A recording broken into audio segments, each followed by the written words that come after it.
Hi, this is Drwilliams-singh, Acupuncture Physician. Today's video is a little bit different. I'm going to recap and give you an idea about what this channel is set for and what this is all about. As I said, I deal in acupuncture, and acupuncture includes actually putting hair thin-like needles, inserting them in certain anatomical areas for the purpose of getting pain to be resolved, solving neuropathy issues on a treatment level. This is uninvasive treatment level. In addition to that, there are other things that acupuncture does, which works with the neurotransmitters for the purpose of helping one de-stress and also promote the neurotransmitters operation. Now that sounds kind of technical, but I'm just saying. If you check online, you'll find out that acupuncture has been used also for anesthesia.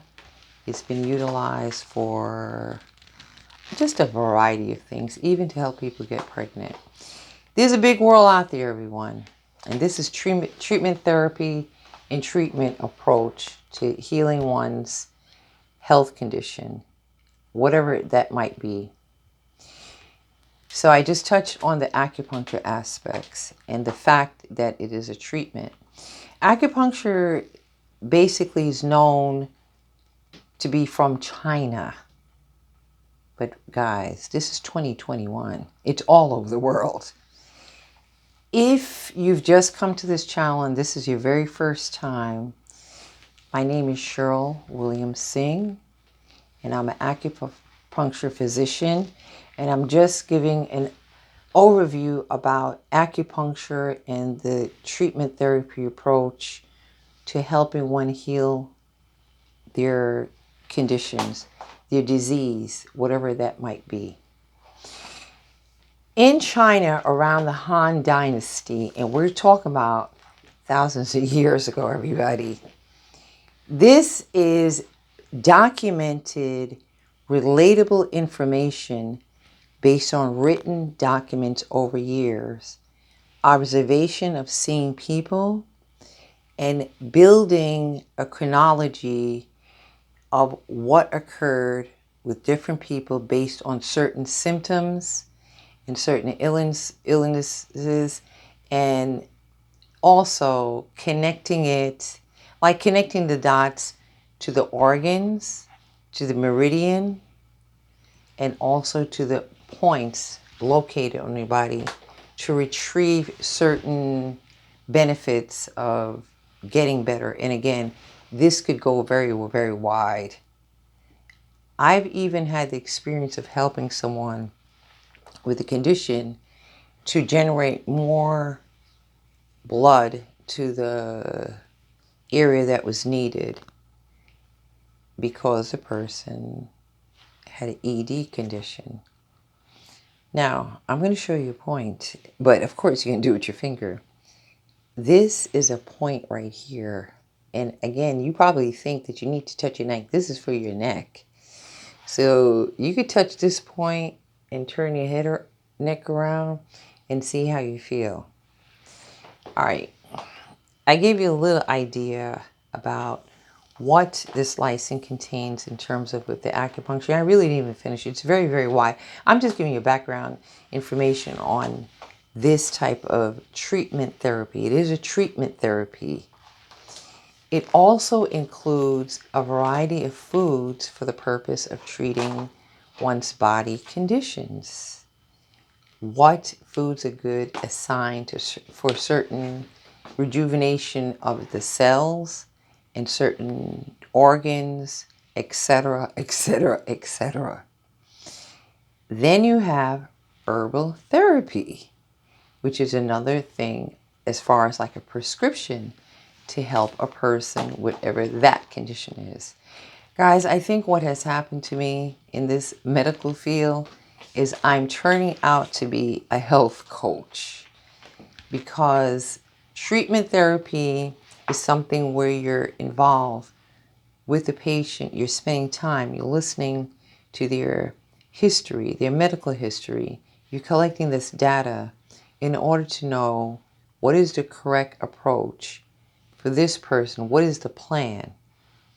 So on this channel, you'll get the benefit of knowing certain things. Well, I've so far showed a lot of videos about different foods. I showed different conditions pertaining to depression. I think I showed one about diabetes. What it is that the language is very different, but it's basically describing, if you go in between the Western and the Eastern medical language, I'm telling you, it's different, but I have to know what it is. For instance, a person with a diabetic condition, they would say that that's called wasting thirst. And that's basically a description of what happened. That person becomes thirsty. And when that person urinates, you could actually see an ants go in the urine because of the sugar is pulling them to the urine. That is not everything, but that's just a glimpse as to what acupuncture is all about. Just a little idea. I wish I could be a little bit longer, but I'm trying to be as concise as I possibly can be. Now, guys, I really like to show you something. The small intestine is the last video I did. And you go and check out what I said about it and what happens. Now, I've got this tube here. And I decided that I'm going to show you something. This is called, let's pretend it's your small intestines. This is called your small bowel. Now, it sits, let me do the curvature because it's going to be very important for you to see. It's got all these little curves, like this, folded up, and it's sitting right here. Can you see that? Right behind your belly button. Now, I don't know if you could see it, but in these curves, you have the microvilli and the villi. And that's where it needs to get some absorption for you to get what you need to get in terms of the nutrients. These great, wonderful foods that you're eating. But let's just say we fall off of our diet and we eat crazy. We do crazy things. Do you think maybe that it could get stuck in these folds, in these areas right here? Let me show you. Is it possible? Well, your guess is as good as mine. Now, I'm going to show you something. I need to take this off. And we are going to look at how far this goes. Just a minute.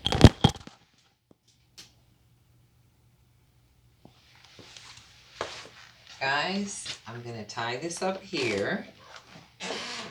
Okay. This is your small intestine.